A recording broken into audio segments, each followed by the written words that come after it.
নবী বলছেন, আল্লাহ আমার উম্মত যদি জাহান্নামে থাকে আমি কিন্তু জান্নাতে যাব না। আল্লাহ বলছেন আপনি না গেলে তো জান্নাত উদ্বোধনই হবে না। এবারে মামলা কি দাঁড়ালো?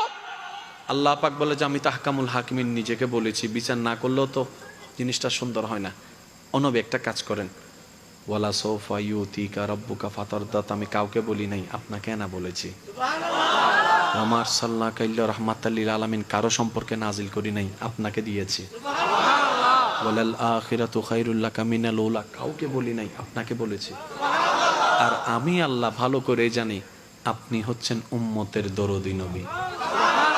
আপনি নিজের জন্য কাঁদেন নাই, সন্তানের জন্য কাঁদেন নাই, পরিবারের জন্য কাঁদেন নাই, নাতির জন্য কাঁদেন নাই, যত কেঁদেছেন জীবনে সবকিছু উম্মতের জন্য।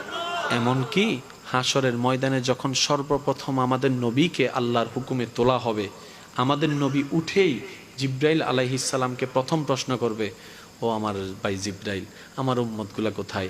আইনা উম্মতি, আইনা উম্মতি, আমার উম্মত কোথায়, আমার উম্মত কোথায়, আমার উম্মত কোথায়? আমি উঠার আগেই নাকি আমার উম্মতকে জাহান্নামে দিয়ে দিয়েছো নাকি? কোনো আমার উম্মত কোনো জাহান্নামে চলে গেছে নাকি? জিব্রাইল বলবে, ইয়া রাসূলুল্লাহ, প্রথমেই আপনাকে তোলা হয়েছে, এখনো আর কাউকে তোলা হয় নাই, প্রথমেই আপনি উঠেছেন। আমার নবী বলবে, আমার উম্মতগুলা কোথায়?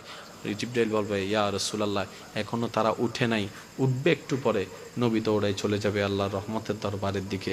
সিজদায় যে পড়বে একটাই কথা থাকবে, রব্বি হাবলি উম্মতি, রব্বি হাবলি উম্মতি। একটু মনোযোগ চাইবো আমি আশেকদের, রব্বি হাবলি উম্মতি, ও আল্লাহ আমার উম্মতগুলাকে আমাকে দিয়ে দাও। তো উম্মতের লিস্টির ভিতরে তো আবু বকর সিদ্দিকের নামও আছে, উম্মতের লিস্টির ভিতরে তো ফারুকে আজমের নামও আছে, উম্মতের লিস্টির ভিতরে তো সাহাবায়ে কেরাম আজমাইনের নাম আছে, উম্মতের লিস্টির ভিতরে তো আহলে বাইতের নাম আছে, উম্মতের লিস্টির ভিতরে তো তাবি তবে তাবি আল্লাহর ওলিদের জান্নাতীদের নাম আছে।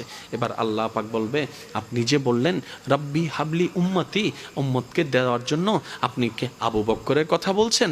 নবী বলে যে না, আমার আবু বক্করকে নিয়ে চিন্তা নাই, আমার ফারুককে নিয়ে চিন্তা নাই, আমার ওসমানকে নিয়ে চিন্তা নাই, আমার আলীকে নিয়ে চিন্তা নাই।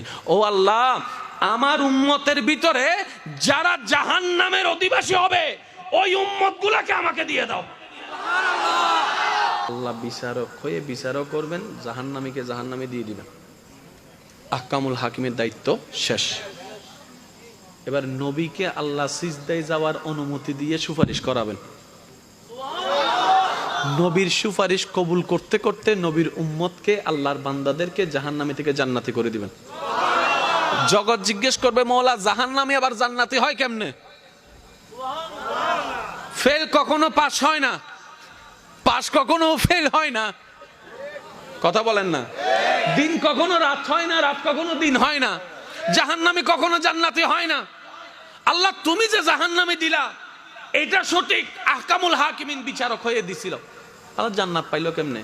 কই তোরা কি পড়স নাই সূরা ফাতিহা 3 নম্বর লাইন, মালিক ইয়াউমিদ্দিন, আমি মালিকও, আমি বিচারকও, আমি মালিকও। বিচারক হয়ে বিচার করেছি, যার যতটুকু প্রাপ্য তাকে সেটা দিয়েছি, বিচার শেষ।